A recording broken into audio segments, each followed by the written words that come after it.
మరో mini vlog అనమాట. మేమైతే బూరెలు చేసుకున్నాం కదా, పక్కన మా పిన్ని వాళ్ళు అయితే అరిసెలు అయితే చేశారు. ఫస్ట్ అయితే మంచిగా కడిగేసుకోవాలి రేషన్ బియ్యం అయితే.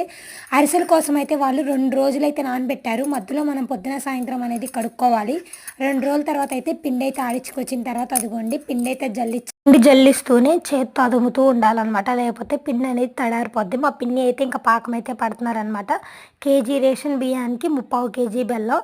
అలా మీరు ఎన్ని కేజెస్ తీసుకుంటే ఇంకంత బెల్లం అనేది ఇంక్రీజ్ చేసుకోవడం.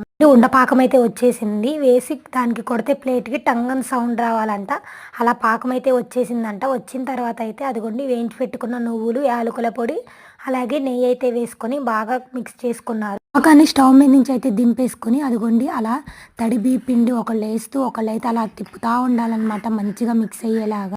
అంతా కలిసిపోయిన తర్వాత అదిగోండి చిన్నగా ఉండలు చేసుకొని అలా ఒత్తుకొని ఆయిల్ అయితే వేసుకొని గోల్డెన్ బ్రౌన్ వచ్చేదాకా ఫ్రై చేసుకున్నాక అరిసెలు ఒత్తే దాంట్లో అయితే పెట్టుకొని అలా ఒత్తుకొని తర్వాత అయితే ఆల్రెడీ ఎండుగడ్డి పరిచి పెట్టారనమాట. దాని మీద అయితే ఆరబెట్టుకోవాలన్నమాట. చేసి వేయడానికి లేట్ అవుతుందని చెప్పి చక్కగా ఉండలు చేసి పూరీ ప్లేస్లో అయితే ప్రెస్ చేసి వేశారు.